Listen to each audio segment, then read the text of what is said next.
Hello and welcome to me దను. ఇవాల్టి special వచ్చి healthy and weight loss గోధుమ రవ్వ ఉప్మా. రెగ్యులర్ ఉప్మాలా కాకుండా దీనిలో చాలా వెజిటబుల్స్ వేసి హెల్దీ వేలో ఎలా చేయాలో చూపించబోతున్నాను. మరి వీడియోని స్టార్ట్ చేసే ముందు మన ఛానల్ని ఫస్ట్ టైం చూస్తున్నట్లయితే సబ్స్క్రైబ్ చేసి లైక్ చేయడం మర్చిపోకండి. ఇంకా లేట్ చేయకుండా గోధుమ రవ్వ ఉప్మా ఎలా చేయాలో చూద్దాం రండి. ముందుగా కడాయిలోని 1 స్పూన్ నెయ్యి వేసి కరిగిన తర్వాత 1 కప్పు గోధుమ రవ్వ వేసి కలుపుతూ లో ఫ్లేమ్లో మాత్రమే ఫ్రై చేయండి. గోధుమ రవ్వ ఫ్రై అయి వైట్ కలర్ వచ్చే వరకు ఫ్రై చేయండి. గోధుమ రవ్వ వైట్ కలర్లోకి వచ్చిన తర్వాత తీసి ఒక ప్లేట్లోకి ట్రాన్స్ఫర్ చేసుకోండి. అదే పాన్లో 2 టేబుల్ స్పూన్ ఆయిల్ వేడి చేసి ఇందులో 1 టేబుల్ స్పూన్ పచ్చిశనగపప్పు, 1/2 టేబుల్ స్పూన్ చాయ్ మినప్పప్పు, ఆవాలు 1/2 టేబుల్ స్పూన్, జీలకర్ర 1 టేబుల్ స్పూన్, పచ్చిమిర్చి రుచికి సరిపడా, అలాగే చిన్నగా కట్ చేసి పెట్టుకున్న ఆనియన్ 1 వేసి 2 మినిట్స్ వేయించండి. దీనిలోనే 1 రెబ్బ కరివేపాకు కూడా వేసుకోండి, మంచి ఫ్లేవర్ వస్తుంది. ఆఫ్టర్ 2 మినిట్స్ ఆనియన్ కొంచెం మెత్తబడిన తర్వాత 1/2 కప్పు జీడిపప్పు,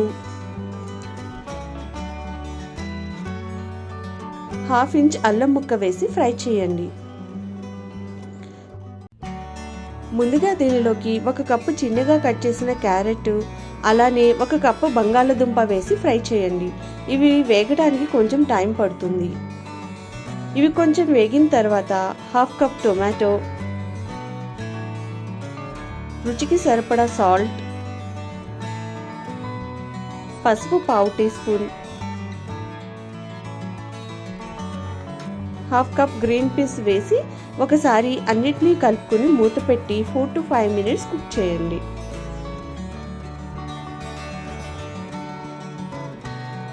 ఇలా వెజిటబుల్స్ అన్ని ఆయిల్లో ఫ్రై చేయడం వల్ల మంచి టేస్ట్ వస్తుంది, వాటర్లో ఉడికిన దానికన్నా.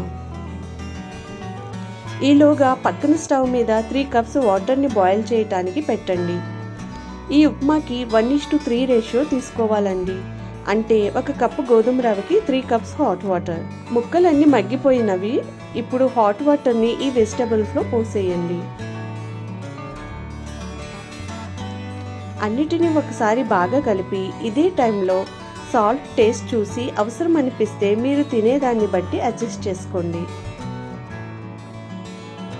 ఆల్రెడీ హాట్ వాటర్ వేసాం కాబట్టి ఇప్పుడు నేతిలో వేయించి పక్కన పెట్టిన గోధుమ రవ్వను వేసి ఒకసారి అన్నిటినీ కలిపి మూత పెట్టి 8 to 10 మినిట్స్ ఉడకనివ్వండి. ఫ్లేమ్ లో టు మీడియంలోనే అడ్జస్ట్ చేసుకోండి, లేకపోతే అడుగంటుతుంది. గోధుమ రవ్వ ఉడకడానికి కొంచెం టైం పడుతుంది. 1కి 3 కప్పుల వాటర్ పోస్తేనే చల్లారిన తర్వాత కూడా గోధుమ రవ్వ ఉప్మా మెత్తగా ఉంటుందని గుర్తుంచుకోండి. అదే 1కి 2 పోస్తే చల్లారిన తర్వాత బిగుసుగా అయిపోతుంది. మంచి వాసన వస్తుందండి. ఫైనల్గా కొత్తిమీర చల్లి దించేసుకోండి. చాలా healthy and tasty upma ready అయిందండి. తప్పకుండా మీరు ఈ రెసిపీ ట్రై చేసి ఎలా వచ్చిందో కమెంట్ చేయండి. అండ్ మీ రెగ్యులర్ మెనూలో ఈ హెల్దీ రెసిపీని కూడా యాడ్ చేసుకోండి. మన వీడియోని మీ ఫ్రెండ్స్ అండ్ ఫ్యామిలీతో షేర్ చేయండి. చాలామంది వీడియో చూస్తున్నారు కానీ సబ్స్క్రైబ్ చేయడం లేదు. సబ్స్క్రైబ్ చేయడం కంప్లీట్గా ఫ్రీ అండి. Please support our channel to reach our first goal 1000 subscribers.